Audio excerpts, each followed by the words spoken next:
Is being a beginner at something embarrassing? Because I feel like somewhere along the way, a lot of us developed this aversion to not being good at something after like 5 minutes. There's actually a name for this, beginner's shame. And what's interesting is I don't remember feeling this way as a child. Kids will draw the most egregious portrait of you and hand it to you like it's a masterpiece. Pick up a new hobby, drop that hobby, and just keep on going like nothing happened. Not all kids, but a lot of kids, including me. So I wanted to understand where beginner shame comes from, why so many of us seem terrified of starting new things and being a beginner at something. Because I'm about to do something next week that kind of terrifies me.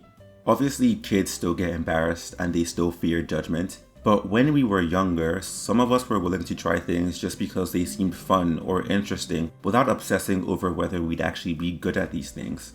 And as we get older, that changes. We specialize and we go deeper into a few things, which is not a bad thing. We would not have cherry flavored ice cream without specialization. I think the issue is more so that as we get older, there's a lot of pressure to find our lane and stick to it. You know, we are educated this way and society is kind of built to encourage and reward this way of being. So starting something completely new or different feels incorrect. Not necessarily a fear of the activity itself, but an awareness of being seen while you're still figuring it out. But here's the thing, everyone is usually in their own world, but occasionally they are actually looking at you.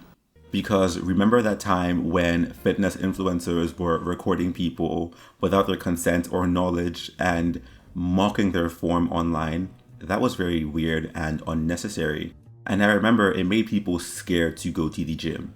So judgment does absolutely exist, okay? But most times people are either ignoring you or they're willing to help you.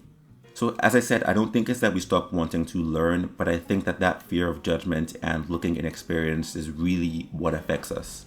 But it's not just the fear of being mocked. Other things change as we get older. There's a really interesting paper, and the rough conclusion of it is that children are more willing to explore possibilities, whereas adults rely more heavily on prior knowledge and experiences. Because as we get older, we just naturally start depending more on what already works for us. But I do wonder if constantly relying on what we already know can make us more resistant to being beginners. Because being a beginner requires uncertainty. You can't draw on years of experience yet. You don't know the rules, you're slower, you're awkward, you're visibly learning.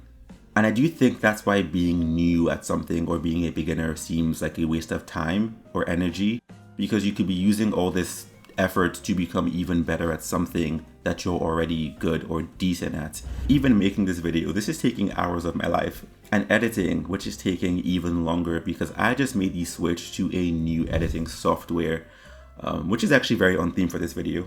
We're learning over here. And as much as I enjoy all of this, I have to wonder, is this an efficient use of my time?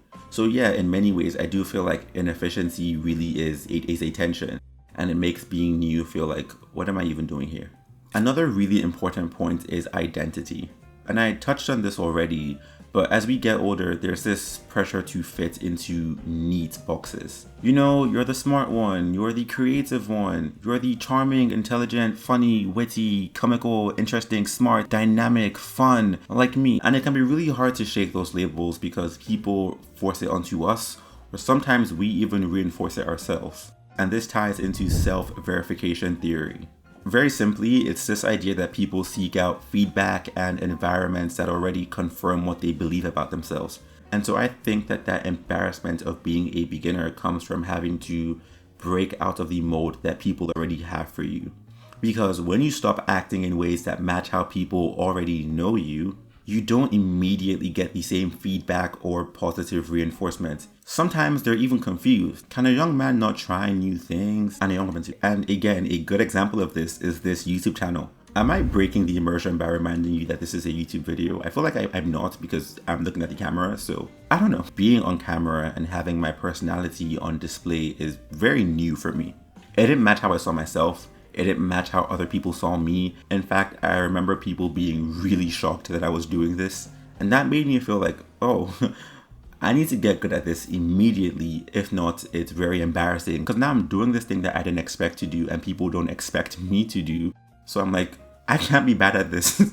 No. I can't be bad at this. But I think after reading all that I read for this video, I've been sitting with it differently. Like, enjoying this whole process in general is enough to justify me doing it. What's something that you've always wanted to do, but it felt too embarrassing to start? For me, it's two things: creative writing classes and boxing classes.